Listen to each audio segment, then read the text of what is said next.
بسم اللہ الرحمن الرحیم۔ آقا امام زمانہ کی بارگاہ میں اور آپ مومنین کی خدمت میں باب الحوائج کی شہادت کی تعزیت پیش کرتا ہوں۔ میرے عزیزو، محدود اور مختصر وقت میں امام ہفتم کی زندگی کے چند پہلو عرض کرنے کی کوشش کروں گا۔ حضرت امام موسیٰ کاظم علیہ آلاف التحیت والثناء 128 ہجری 7 صفر بدھ کے دن مقام ابوا، وہ مقام جہاں پیغمبر اسلام کی والدہ آمنہ بنت وہب کا مزار ہے، امام دنیا میں تشریف لائے۔ آپ کی حیات طیبہ 55 سالوں پر مشتمل ہے، جن میں سے 20 سال نائب امام کی حیثیت سے گزارے اور 35 سال آپ کا عہد امامت ہے۔ 148 ہجری میں شوال میں جب امام صادق کی شہادت ہوئی تو امام موسیٰ کاظم کی امامت کا آغاز ہوا اور 183 ہجری تک 35 سال امامت کی ذمہ داریوں کو ادا فرمایا۔ ان 35 سالوں میں 4 حکمران، سب سے پہلے مرحلے میں آپ کے بابا امام صادق کا قاتل منصور دوانقی ہے، جس نے 158 ہجری تک حکومت کی، 10 سال اس کے دور خلافت میں امامت فرمائی، اور 158 ہجری میں منصور دوانقی کی موت کے بعد مہدی، جس کا نام محمد تھا، لقب مہدی تھا، برسر اقتدار آیا اور اس نے 11 سال 169 ہجری تک حکومت کی۔ 169 میں مہدی کی موت کے بعد اس کا بیٹا ہادی برسر اقتدار آیا اور اس نے تقریباً 9 مہینے حکومت کی۔ اس کی عمر 24.5 سال تھی۔ مزاج میں، فکر میں، انداز میں، کردار میں یہ یزید ابن معاویہ کی شبیہ تھی، اور ایسے ہی امور میں ملوث ہونے کی وجہ سے اس کی موت ہوئی 170 ہجری میں۔ اور 170 ہجری میں امام کے عہد امامت کا چوتھا حکمران برسر اقتدار آیا، ہارون الرشید۔ اس کی حکومت شروع ہوئی جو 193 ہجری تک چلی۔ اس کے پہلے 13 سال امام کاظم کی امامت ہے، اور اس کے آخری 10 سالوں میں امام علی ابن موسیٰ الرضا نے امامت کی ذمہ داریوں کو ادا کیا۔ یہ 25 سال، اگر وقت بچا تو میں چند جملے ان 25 سالوں سے متعلق عرض کروں گا۔ اب امام کی زندگی کے وہ 20 سال جو آپ نے نائب امام کی حیثیت سے گزارے، 128 ہجری سے لے کر 148 ہجری تک، بچپنے سے امام کا شوق عبادت، نماز میں، حق تعالیٰ کی تسبیح میں، بندگی خدا میں سارا وقت صرف ہوتا تھا، یہاں تک کہ مسجد نبوی میں امام صادق کا سلسلہ درس، آپ کے وہ 4000 سے قریب شاگرد جنہیں امام پڑھاتے تھے، سکھاتے تھے۔ اس دوران امام موسیٰ کاظم کی سن، آپ کی عمر مبارک 3 سال تھی، اور آپ مسجد نبوی کے ایک حصے میں مصروف نماز تھے اور نماز پڑھ رہے تھے کہ اسی اثناء میں جب امام کا درس ختم ہوا اور امام کے شاگردوں میں سے ایک مشہور شخصیت ابو حنیفہ نعمان بن ثابت، جیسے ہی درس تمام ہوا اس کی نگاہ امام موسیٰ کاظم پہ پڑی کہ نماز پڑھ رہے ہیں۔ یہ چلتے ہوئے امام صادق کے پاس آیا، کہا امام ناراض نہ ہو تو ایک بات عرض کروں۔ امام نے فرمایا کہو، کیا بات ہے؟ کہا امام آپ لوگوں کو پڑھا رہے ہیں، کسب فیض لوگ آپ سے استفادہ کر رہے ہیں، اس کے باوجود کہ لوگ آپ سے سیکھ رہے ہیں لیکن چراغ تلے اندھیرا ہے، خود آپ کا اپنا بیٹا آپ کے فیض علم سے محروم ہے۔ کہ کیا کہنا چاہ رہے ہو؟ کہ دیکھیں آپ کا بیٹا اگرچہ نماز پڑھ رہا ہے، اچھا کام کر رہا ہے، لیکن اس نے نماز کے لیے ایسی جگہ کا انتخاب کیا جہاں سے مسلسل لوگ گزر رہے ہیں، آ رہے ہیں، جا رہے ہیں۔ تو کم سے کم آج جب گھر تشریف لے جائیں اپنے بیٹے کو بتائیے گا، سمجھائیے گا، سکھائیے گا کہ وہ عبادت و نماز کے لیے ایسی جگہ کا انتخاب کریں کہ جہاں سامنے سے لوگوں کا گزر نہ ہو، تاکہ ان کے خشوع و خضوع میں فرق نہ آئے، ان کی توجہ انہماک میں کمی نہ آئے، ان کی نماز متاثر نہ ہو۔ امام نے فرمایا اے ابو حنیفہ، تمہیں میرے عمل پر اعتراض ہے یا میرے بیٹے موسیٰ کاظم کے عمل پر اعتراض ہے؟ عرض کیا ان کے عمل پر اعتراض ہے۔ امام نے فرمایا جس کے عمل پر اعتراض ہے اس سے سوال کرو، نہ کہ مجھ سے سوال کرو۔ کہ امام صادق وہ 3 برس کا بچہ بھلا میرے اعتراض اور میرے سوال کا کیا جواب دے گا؟ فرمایا وہ تمہارا بیٹا نہیں ہے، وہ امام جعفر صادق کا فرزند ہے۔ ایک مرتبہ ابو بصیر سے فرمایا جائیں میرے بیٹے کو بلا کے لائے۔ امام موسیٰ کاظم تشریف لائے اور نعمان بن ثابت ابو حنیفہ نے امام سے سوال کیا اے فرزند امام صادق بتائیں آپ نے نماز کے لیے ایسی جگہ کا انتخاب کیوں کیا جہاں سامنے سے لوگ گزر رہے ہیں، آ رہے ہیں، جا رہے ہیں؟ آج بھی آپ سنتے ہوں گے، مختلف ٹی وی چینلز پر دیکھتے ہوں گے، بعض افراد جو کھیرے کاٹنے کا اسلامی طریقہ سکھاتے ہیں، کیلے رکھنے کا اسلامی طریقہ سکھاتے ہیں، نمازیوں کے آگے سے گزرنے کا اسلامی طریقہ سکھاتے ہیں۔ یہ فکر کہاں سے چلی اور کہاں سے آغاز ہوا؟ ایک مرتبہ امام نے فرمایا کہ جب تشریف لائے امام موسیٰ کاظم 3 سال سن ہے کہ ابو حنیفہ اب پوچھیں، اور اب ابو حنیفہ نے امام سے استفسار کیا کہ اے موسیٰ کاظم آپ نے نماز کے لیے ایسی جگہ کا انتخاب کیا جہاں برابر سامنے سے لوگ آ رہے ہیں، جا رہے ہیں، گزر رہے ہیں، آپ کی نماز متاثر ہوگی، خشوع و خضوع میں کمی آئے گی، آپ کی توجہ میں، انہماک میں کمی آئے گی، آپ ایسی جگہ کا انتخاب کریں، ایسا گوشہ جہاں خلوت ہو، کوئی سامنے سے گزر نہ رہا ہو۔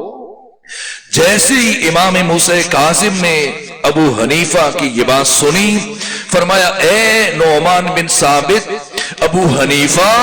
موسیٰ کاظم کا خدا، موسیٰ کاظم کا اللہ موسیٰ کاظم سے اتنا قریب ہے، اتنا قریب ہے،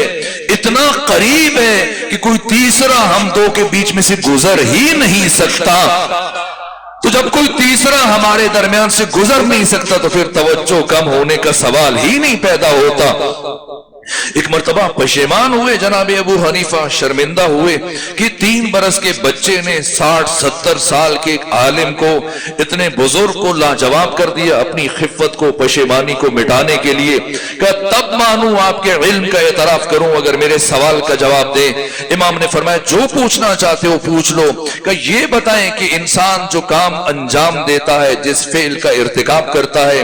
کیا اس فعل کا فاعل انسان خود ہوتا ہے یا اس فعل کا فاعل خدا ہوتا ہے اور انسان صرف آلہ کار ہوتا ہے؟ یہ عقیدہ اب بھی عام ہے امت مسلمہ کی بہت ساری اکائیوں میں، خیر ہی و شر ہی من اللہ تعالی، کہ خیر و شر دونوں خدا کی طرف سے۔ بنو امیہ کے کرتوتوں کو چھپانے کے لیے،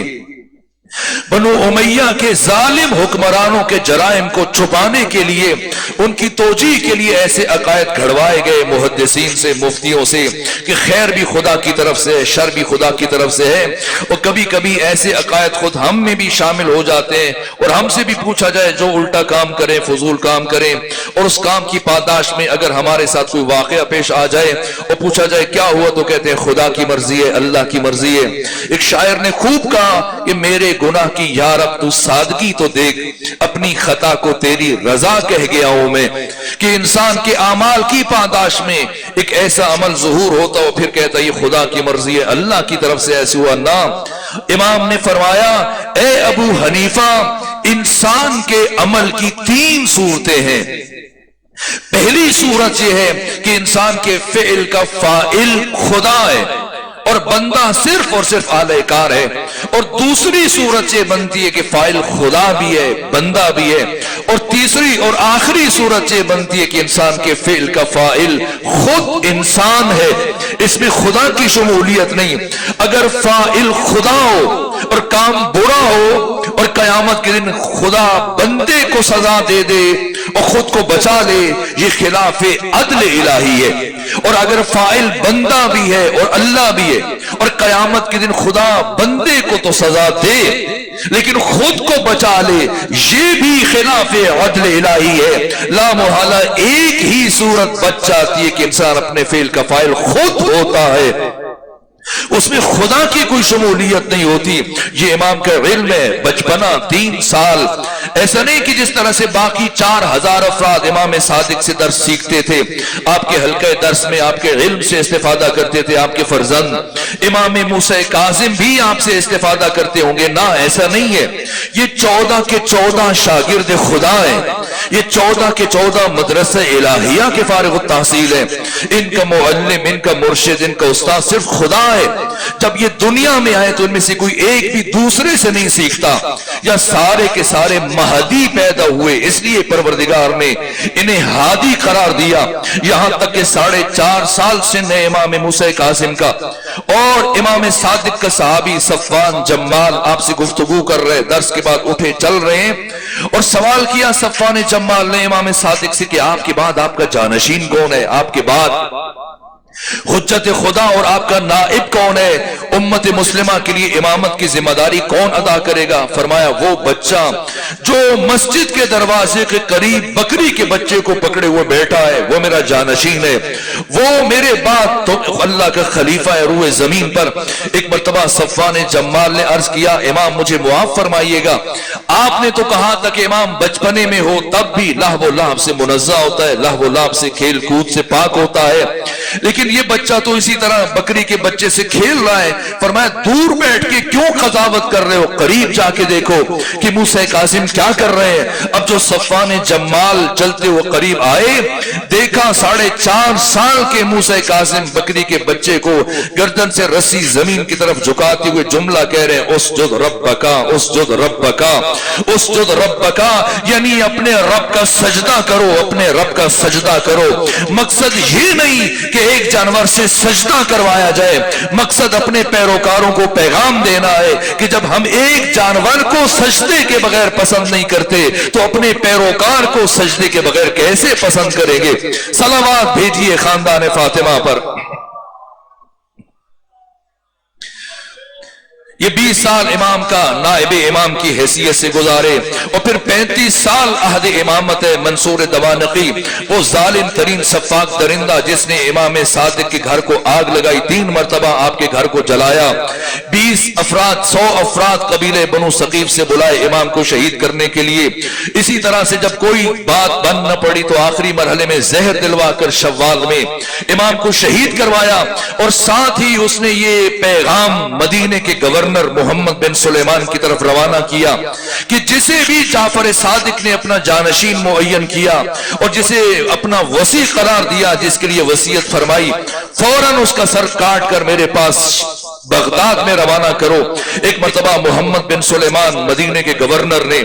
آدھی رات کو امام جعفر صادق کے گھر حملہ کیا، گھر کو خالی کروایا، اور گھر کو خالی کروانے کے بعد تلاشی لی، اور تلاشی لینے کے بعد جب ڈھونڈنا شروع کیا امام کا وصیت نامہ ملا تو اس وصیت نامے میں 5 نام لکھے ہوئے تھے۔ سب سے اوپر منصور دوانقی کا نام، اس سے نیچے محمد بن سلیمان کا نام، اس سے نیچے جناب حمیدہ خاتون کا نام، اس سے نیچے موسیٰ بن جعفر کا نام، اس سے نیچے عبداللہ بن جعفر کا نام۔ ایک مرتبہ چکرا گیا کسے قتل کیا جائے کسے چھوڑا جائے، وہ سوچ رہا تھا کہ امام صادق کا نام لکھا ہوا ہوگا، فوراً سے یہ خط اٹھایا، بغداد منصور دوانقی کے پاس بھیجا اور کہا کہ بتائیں کسے قتل کرنا ہے کسے چھوڑنا ہے۔ اس نے کہا یہ ممکن ہے کہ ایک کو مارا جائے باقیوں کو چھوڑ دیا جائے، جب وصیت میں سب کا نام لکھا ہوا ہے۔ یہ امام کی حکمت عملی تھی۔ 10 سال اس منصور دوانقی کے عہد میں امام نے امامت کی ذمہ داریوں کو ادا کیا، پھر 11 سال مہدی کے عہد خلافت میں، مشکل ترین دور ہے مہدی کے عہد خلافت میں کس طرح سے امامت کی، وقت نہیں کہ اشارہ کروں، پھر 1 سال یا 9 مہینے ہادی کے عہد حکومت میں امام نے امامت کی ذمہ داریوں کو ادا کیا، اور پھر 13 سال ہارون الرشید کے عہد خلافت میں امامت فرمائی۔ اور اپنی حکومت کے پہلے سال 170 ہجری میں جب ہارون الرشید مکہ آیا حج کے لیے، اس سال امام موسیٰ کاظم بھی حج کے لیے تشریف لے کر گئے ہوئے تھے۔ دوران طواف جب اس نے دیکھا کہ اس کے ساتھ 1000 سپاہی ہیں، اس کے لیے راستہ بنا رہے ہیں، پھر بھی لوگوں کی اتنی بھیڑ ہے، ہجوم ہے، اتنا رش ہے کہ اسے راستہ نہیں مل رہا، اور جیسے امام موسیٰ کاظم طواف کے لیے خانہ کعبہ کی طرف متوجہ ہوئے، فوراً سے راستہ چھٹ گیا، ہزاروں لوگ آپ کے لیے پیچھے ہٹنا شروع ہوئے، راستہ بننا شروع ہوا، آگے بڑھ کر کوئی آپ کے پاؤں چوم رہا ہے، کوئی آپ کے ہاتھوں کا بوسہ لے رہا ہے، کوئی آپ سے دعا کی التماس کر رہا ہے۔ ایک مرتبہ حسد اور کینے اور دشمنی کی وجہ سے یہ غصے سے آگے بڑھا، امام موسیٰ کاظم کے پاس پہنچا، اور پہنچنے کے بعد کہا، اے موسیٰ کاظم، میں نے سنا ہے آپ مدینے میں میرے خلاف لوگوں سے مخفی طور پر بیعت لے رہے ہیں۔ امام نے فرمایا، مجھے علنی طور پر بیعت لینے سے کس نے روکا ہے؟ کہ آپ کو حق کس نے دیا؟ امام نے فرمایا، مجھے ہمارے حق سے محروم کس نے کیا؟ کہ میرے ایک سوال کا جواب دیں، ورنہ میں یہی خانہ کعبہ کے اندر اپنے سپاہیوں کو حکم دوں گا آپ کو قتل کر دیں۔ جیسے ہی امام نے اس کے قتل کی دھمکی سنی، کچھ کہنا چاہ رہے تھے، یا فضل ابن ربی اس کا مشیر آگے بڑھا، کہا کہ نہ، موسیٰ کاظم کو معاف کر دیں، یہاں قتل نہ کریں کعبے کے اندر۔ جیسے ہی امام نے مشیر اور بادشاہ کی باہمی گفتگو سنی، تبسم فرمایا، ایک مرتبہ حیرت سے ہارون الرشید امام کی طرف موڑا، کہا میں آپ کے قتل کا حکم صادر کر رہا ہوں، اور آپ مسکرا رہے ہیں، ہنس رہے ہیں، تبسم فرما رہے ہیں، کیوں ہنس رہے ہیں؟ امام نے فرمایا، میں یہ سوچ کر مسکرا رہا ہوں کہ بادشاہ بڑا احمق ہے یا اس کا مشیر بڑا احمق ہے، تم دونوں میں سے بڑا بے وقوف کون ہے؟ وہ بڑا بے وقوف ہے جو میرے قتل کا وقت آنے سے پہلے، میری موت کا وقت آنے سے پہلے مجھے موت کی دھمکیاں دے رہا ہے، یا وہ بڑا احمق ہے جو میری یقینی موت کو اپنی سفارش کے ذریعے سے ٹالنا چاہتا ہے۔ یاد رکھو، اگر میری موت کا وقت آ چکا ہے تو وہ کسی کی سفارش سے ٹلے گی نہیں، اور اگر میری موت کا وقت نہیں پہنچا تو لاکھ ہارون اکٹھے ہو جائے، وہ موسیٰ کاظم کا ایک بال بھی بیکا نہیں کر سکتے۔ یہ وہ مرحلہ تھا۔ امام نے حج مکمل کیا، ہارون نے حج مکمل کیا، پھر ہارون مکہ سے مدینے پہنچا، امام بھی مدینہ تشریف لے جا چکے تھے۔ مدینہ پہنچنے کے بعد ایک مرتبہ ہارون جب مسجد نبوی میں داخل ہوا، مزار رسول کی طرف رخ کیا، اور رخ کرنے کے بعد کھڑا ہوا، اور لوگوں کو یہ تاثر دینے کے لیے، لوگوں کو متوجہ کرنے کے لیے کہ میں رسول اللہ کا قریبی ہوں، ہم رسول کے رشتہ دار ہیں، چونکہ یہ عباس بن عبد المطلب کی نسل میں سے تھے، عباسی، اس لیے لوگوں کو متوجہ کرنے کے لیے، تاثر دینے کے لیے کہ ہم رسول کے رشتہ دار ہیں، قرابت دار ہیں، قریبی ہیں، اس نے قبر رسول کی طرف اشارہ کر کے ان لفظوں کے ساتھ سلام کیا، السلام علیکہ یا رسول اللہ، السلام علیکہ یا ابن عمی، سلام ہو آپ پر اللہ کے رسول، سلام ہو آپ پر اے میرے چچا کے بیٹے۔ جیسے یہ آواز امام موسیٰ کاظم کے کانوں سے ٹکرائی، وہی کھڑے کھڑے قبر رسول کی طرف رخ کیا اور ان لفظوں کے ساتھ سلام کیا، السلام علیکہ یا رسول اللہ، السلام علیکہ یا ابتا، سلام ہو آپ پر اللہ کے رسول، سلام ہو آپ پر اے میرے بابا، سلام ہو آپ پر اے میرے پدر بزرگوار۔ جیسی ہارون نے امام کا یہ فوری جملے سنے، ہل گیا، چکرا گیا، غصے سے قبر رسول کی طرف بڑھنے کے بجائے امام موسیٰ کاظم کی طرف بڑھا، کہا آپ علی کے بیٹے ہیں، علی کو اپنا باپ کہیں، آپ رسول اسلام کو اپنا باپ کیوں کہہ رہے ہیں جبکہ آپ اولاد علی ہو نہ کہ اولاد نبی ہو؟ امام نے قرآن مجید کی آیات تلاوت فرمائی اور اس کے بعد فرمایا، کہا کہ اگر اللہ قرآن میں جناب عیسیٰ کو اپنی ماں مریم کے وسیلے سے ابراہیم کا بیٹا قرار دے رہا ہے تو میں اپنی ماں فاطمہ زہرا کے وسیلے سے رسول اسلام کا بیٹا کیوں نہیں بن سکتا؟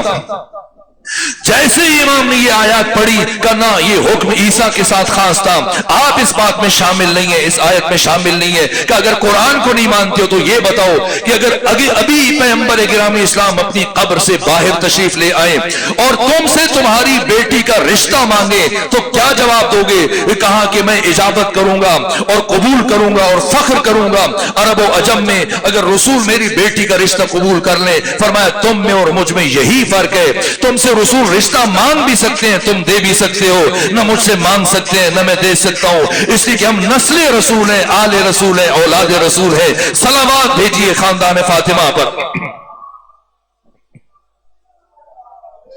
یہ کہا امام نماز میں مشغول ہوئے، لیکن اتنا غصے میں تھا ہارون الرشید، اپنے سپاہیوں کو حکم دیا کہ آگے بڑھو، موسیٰ کاظم کو گرفتار کرو۔ سپاہیوں نے کہا موسیٰ کاظم نماز پڑھ رہے، کہ نماز کی پرواہ نہ کرو، کوئی نماز نہیں موسیٰ کاظم کی جو وقت کے خلیفہ کا مخالف ہے۔ ایک مرتبہ جب امام قیام ختم کر کے رکوع میں گئے، حالت رکوع میں تمام ائمہ میں سے مظلوم ترین امام ہے امام موسیٰ کاظم، کہ جنہیں حالت رکوع میں نماز کی حالت میں گرفتار کیا گیا۔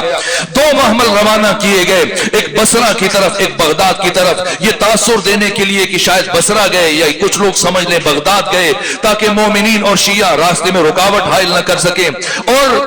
بغداد کی طرف خالی محمل روانہ کر دیا گیا، اور امام کو بصرہ عیسیٰ بن جعفر اپنے چچا کے بیٹے کی قید میں دیا۔ 2 سال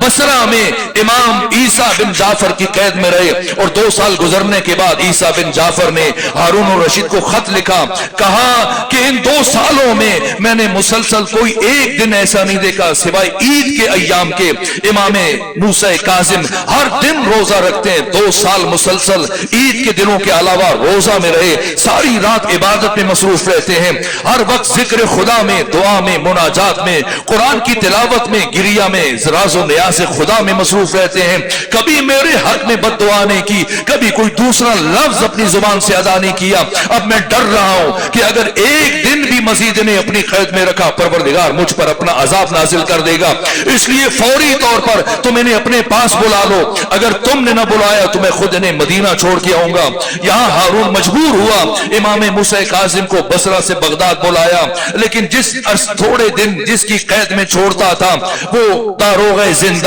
امام کے بلند ترین کردار سے، آپ کی سیرت سے، آپ کی شخصیت سے، آپ کے زہد و تقوی سے، آپ کی عبادت سے اس طرح سے متاثر ہوتا تھا کہ امام کی محبت کا اسیر ہوتا تھا۔ پھر امام اس لیے مجبور ہو کر ہارون ایک کے بعد دوسرے فرد کے پاس، دوسرے کے بعد تیسرے فرد کے بعد، یہاں تک کہ آخری مرحلے میں سندی بن شاہد جیسے لعین اور فاسق اور بدبخت ترین قسی القلب کی قید میں دیا امام کو، مشکل ترین قید۔ اس نے ایسا قید خانہ تیار کروایا امام کے لیے کہ امام پھر باقی کے 10 سال کبھی سیدھے ہو کر نماز نہ پڑھ سکے، اور برابر 10 سال حالت رکوع میں گزار دیے۔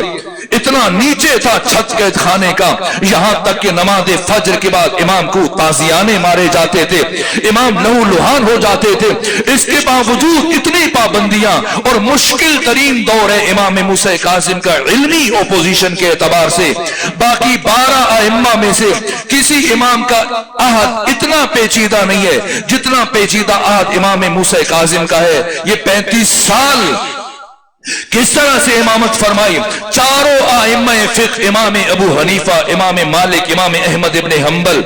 اسی طرح سے امام شافعی، چاروں امام بیک وقت جس امام کی زندگی میں اکٹھے تھے وہ امام موسیٰ کاظم تھے، لیکن فرق یہ تھا چاروں جب رسول سے کوئی حدیث نقل کرتے تھے کہتے تھے ان رسول اللہ، رسول اللہ نے یہ فرمایا قال رسول اللہ، واحد موسیٰ کاظم تھے روئے زمین پر۔ ان چاروں کے مقابلے میں جب پیغمبر کی حدیث بیان کرتے تھے فرماتے تھے عن جدی عن جدی عن جدی، میرے نانا نے یہ فرمایا۔ یہ 4 ائمہ فقہ امام کے مقابلے میں، دوسری طرف چاروں کے چاروں ارکان تصوف، سفیان ثوری، معروف قرخی، حسن بصری، عبداللہ مبارک، یہ چاروں ارکان تصوف کے صوفی ازم اور تصوف جن سے آگے بڑھا اور آگے چلا، یہ چاروں کے چاروں امام موسیٰ کاظم کے دور میں موجود ہیں۔ ایک طرف ائمہ فقہ، ایک طرف ارکان تصوف، تیسری طرف فلسفہ یونان کا عربی زبان میں ترجمہ کیا جا رہا تھا، اور لوگوں میں بے دینی کو بڑھانے کے لیے، الہاد کو پھیلانے کے لیے، خدا کا منکر بنانے کے لیے اس فلسفہ یونان کا ترجمہ کیا جا رہا تھا، تاکہ لوگوں کو یہ بتایا جائے کہ خدا کی وجہ سے یہ کائنات باقی نہیں ہے، نیچر کی وجہ سے باقی ہے۔ ایک طرف ائمہ یہ فقہا، دوسری طرف ارکان تصوف، تیسری طرف فلسفہ یونان پھیلایا جا رہا ہے، اور چوتھی طرف بنو عباس کے ظالم ترین سفاک درندے اور یہ ظالم حکمران، اور ان سب کا بیک وقت مقابلہ کرنا اکیلے موسیٰ کاظم نے، وہ بھی قید میں ہوتے ہوئے، لیکن اتنا بلند کردار تھا، کیا عظمت کردار تھی کہ زندان کی تنگ و تاریک دیواروں سے امام کے کردار کی شمع روشن ہوئی، اور 3 بڑے اعظموں سے نکل کر حتیٰ غیر مسلم افراد تک امام کی شخصیت کے، آپ کے زہد کے، آپ کے فضائل اخلاق کے شہرت اس طرح سے پھیلنے لگ گئی، یہاں تک کہ ابن حجر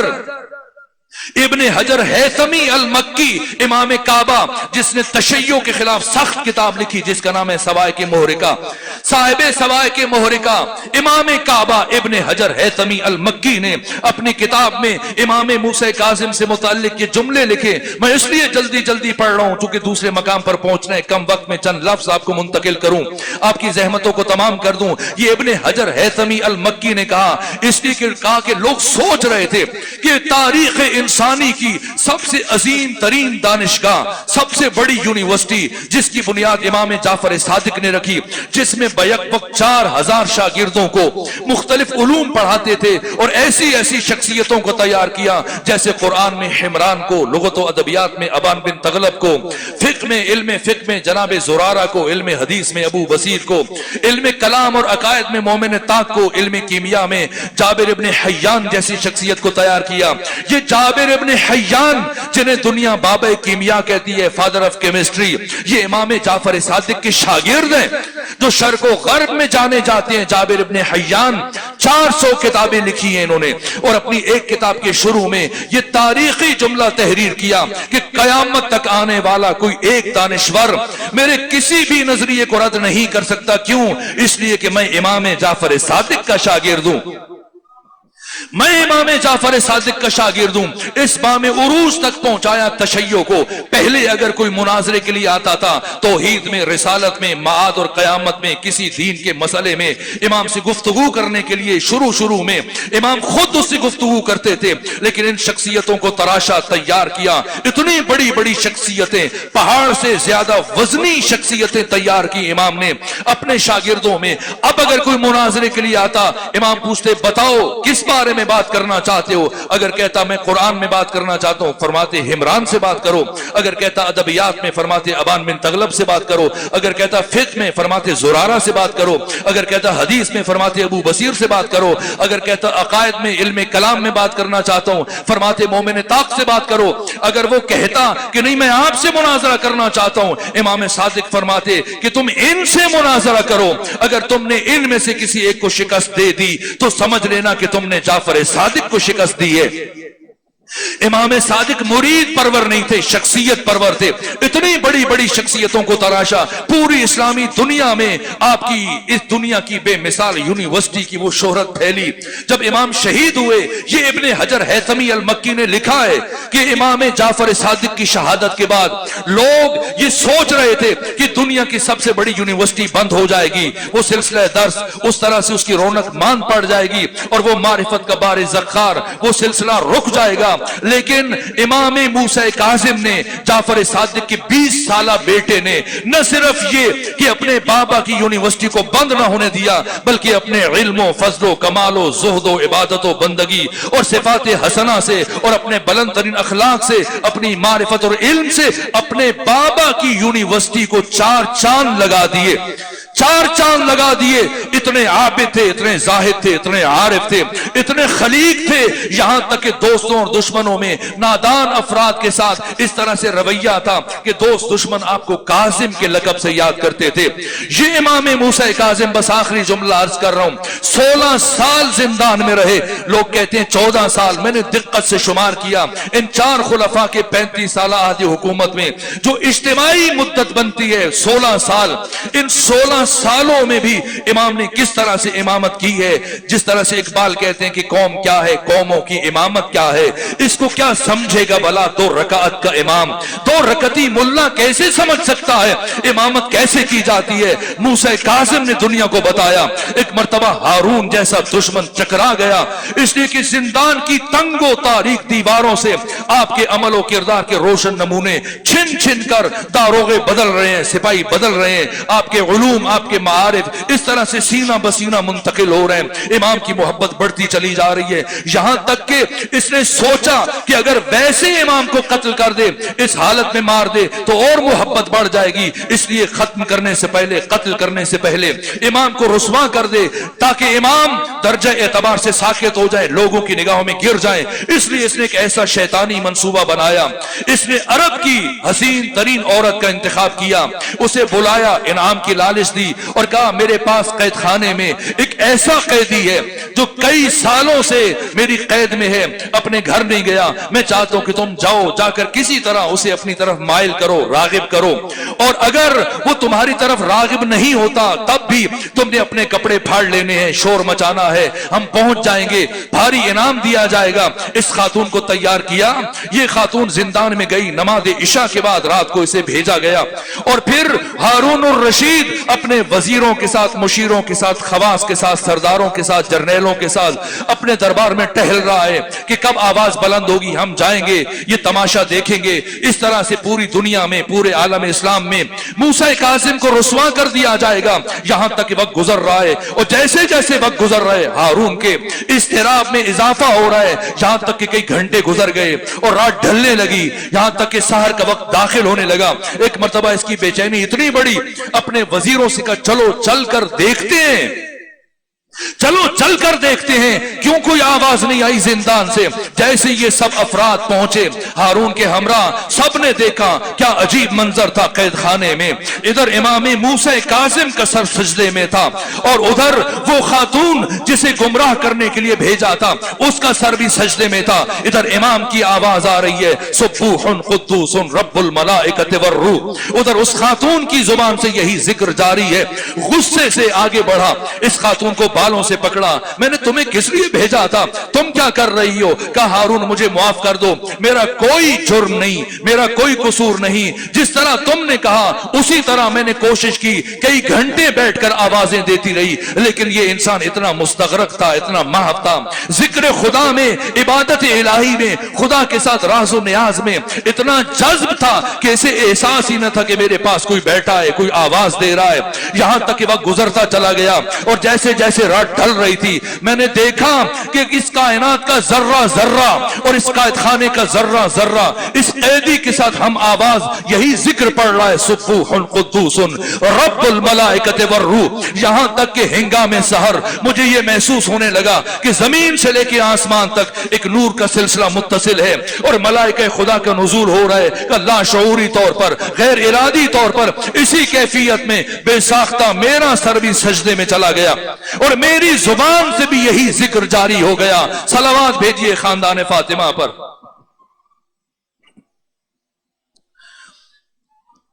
بس ایک جملہ عرض کروں، صاحب تفسیر کبیر امام فخر الدین رازی جن کی وفات 606 ہجری میں ہوئی، انہوں نے بیان کیا کہ عصمت کلی مشکک ہے، عصمت کلی متواتی نہیں۔ کلی متواتی فلسفے میں، منطق میں اس کلی کو کہا جاتا ہے جس کی مصادیق میں وحدت پائی جائے۔ جیسے آپ کے سروں کے اوپر پنکھے ہیں، یہ سب پنکھا ہونے میں برابر ہیں، ایسا نہیں کہ یہ زیادہ پنکھا یہ کم پنکھا ہے، یہ کلی متواتی۔ اور کلی مشکک جس کے مصادیق میں وحدت نہ ہو، فرق پایا جائے، جیسے روشنی ہے جس میں شدت و ضعف پایا جاتا ہے، کہ اسی طرح سے معصوم ہونا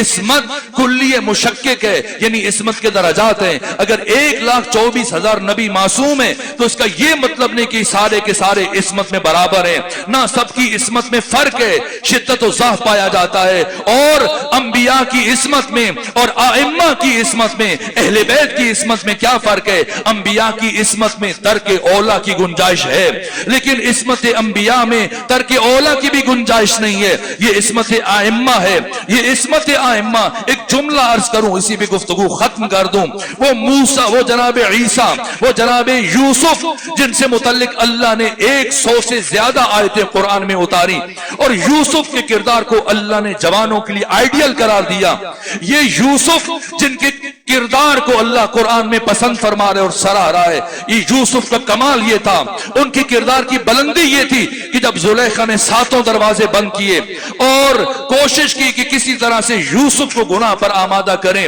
تو یوسف نے خود کو زلیخا کے شر سے بچا لیا۔ یہ یوسف کا کمال ہے، یہ یوسف کے کردار کی انتہا ہے، اور یہ فخر یوسف موسیٰ کاظم ہے۔ اس لیے کہ یوسف کو جو عورت گمراہ کرنے کے لیے آئی تھی، یوسف نے خود کو اس کے شر سے بچا لیا تھا، لیکن اس کی ہدایت نہ کر سکے تھے، اور یہ فخر یوسف موسیٰ کاظم ہے۔ خود گمراہی تو ممکن نہ تھی، جو گمراہ کرنے کے لیے آئی تھی اس کا سر بھی سجدے میں ہے، اس کی زبان سے بھی یہ ذکر جاری ہے۔ اب ہارون پریشان ہوا، دیکھا کوئی راستہ نہیں بچا۔ ایک مرتبہ میرے عزیزو، یہ 25 رجب کا دن ہے، 25 رجب کا دن، آج روز شہادت ہے، لیکن امام کو آج زہر نہیں دیا گیا، 3 دن پہلے زہر دیا گیا. یہ کیسی قید ہے، یہ کیسا زہر ہے، اور اس زہر کا اثر کیا ہے؟ آپ مجلس کے اختتام پر بہت تفصیل سے سنیں گے. میں تو بس ایک جملہ عرض کروں کہ امام کی مظلومانہ ترین شہادت کیسے ہوئی ہے.